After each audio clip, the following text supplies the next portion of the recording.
Love Among Jokes, an unexpected romantic comedy. Chapter 1.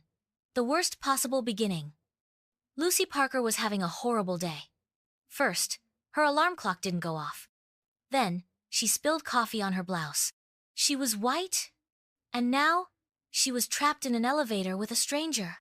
Perfect, she murmured, hitting the emergency button in frustration. Calm down, we're not in a horror movie, he joked the man beside her. Lucy turned to glare at him. He was tall, with tousled brown hair and a cheeky grin that only worsened her mood. Do you find it funny being trapped here? Well, it's better than being in a boring meeting, he said, shrugging. I'm Ethan, by the way. Lucy sighed. Lucy, pretty name. Sounds like someone who has a lot of patience. Lucy Crew. Raise your arms. Only if you don't lock me in an elevator with a guy who tells bad jokes. Ethan smiled. Oh, this will be fun. She didn't know it at that moment, but Ethan was right. Chapter 02.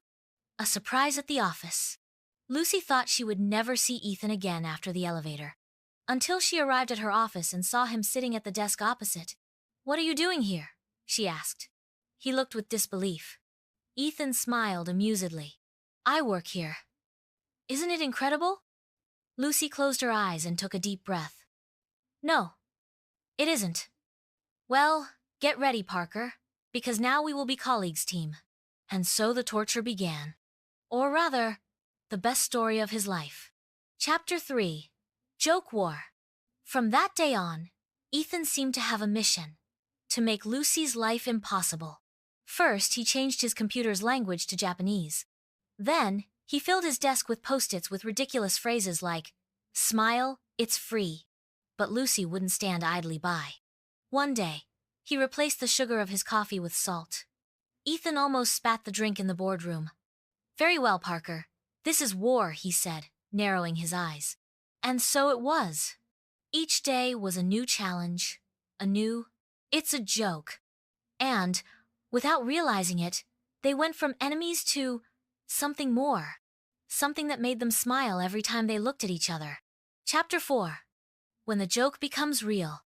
The dynamic changed when one day, during Nime, they had an office party. Ethan and Lucy got trapped under the mistletoe. Everyone around them started to sing.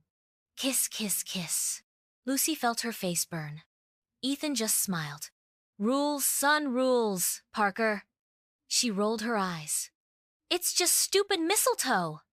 Exactly. It doesn't mean anything. Or does it?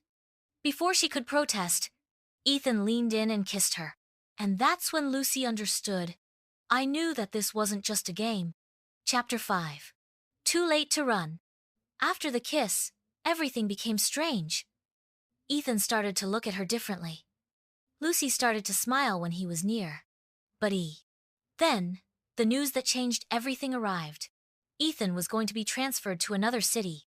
It's not definite, he said. But it means that we could not see each other for a while. Lucy felt a knot in her stomach. Well, less jokes for me. He smiled sadly.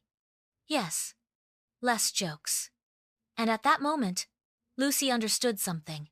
She didn't want less jokes. She wanted more.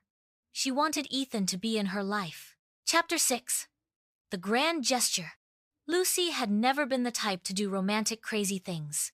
But there she was, running through the airport, like in one of those cheesy movies she always criticized. Cue! And saw Ethan in the boarding line, shouted his name. He turned, surprised. Lucy? She took a deep breath. You can't leave. Ethan raised an eyebrow. Why not? Lucy bit her lip. Then, with the same courage with which he had joked with her, he said, Because I like you, idiot. And if you leave, who am I going to fight with every day? Ethan laughed. Well, I can't leave you without entertainment, right? Lucy shook her head. Definitely not. Ethan took her by the waist and kissed her. And, this time, it was better than any joke. End.